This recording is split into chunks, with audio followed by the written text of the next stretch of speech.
the documentary has embarrassed the Niger Delta, because it's really an embarrassment. It is.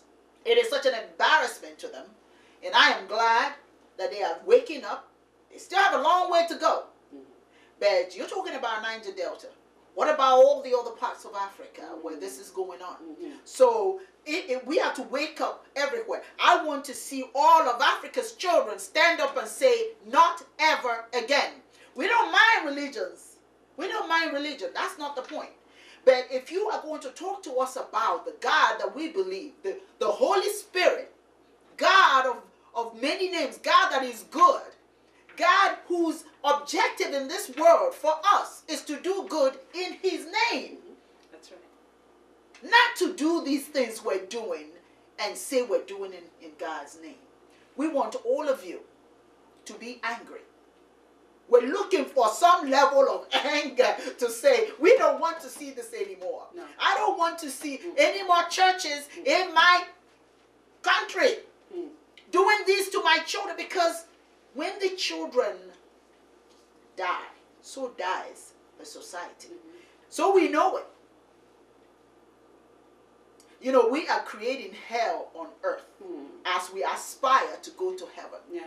You know, I often wonder, when we, those of us who aspire to go to heaven, I wonder what God will say when you hit that door.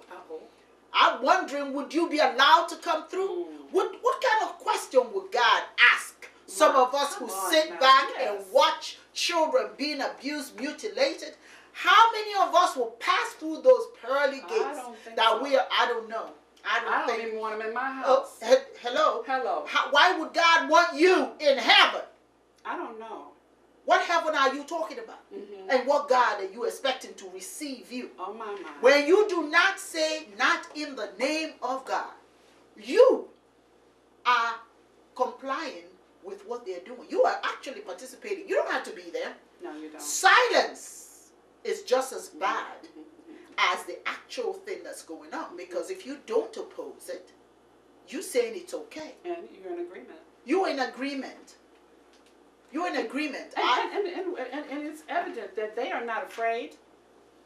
They're not afraid. It doesn't take them anything to pack. We're talking about the missionaries. Okay. It doesn't take them anything to pack up a suitcase and get a ticket, and they're on their way to save Africans. And make so much money. The kind of money that these so-called missionaries are making, they are good ones. Let's understand. Yes. There are some good missionaries there. Yes, they are. They are. They're doing some things. They are people out there doing wonderful things, and for those whose focus is on really helping, we applaud them. We applaud you. And there's so many of you doing that, and that's a good thing.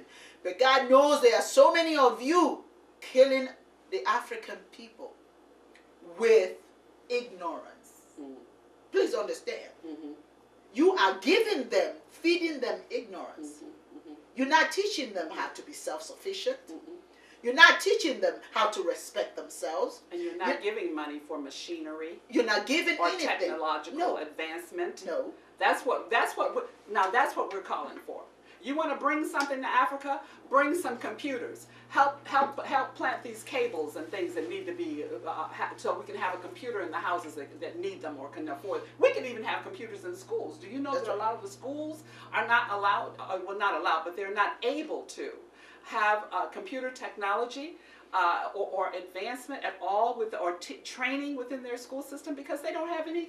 They don't have electricity. And Dr. Sophia, we want you to bring. Yes. Bring that if you're going to bring a Bible or whatever it is that you're going to bring. But we have come to the end of this particular segment.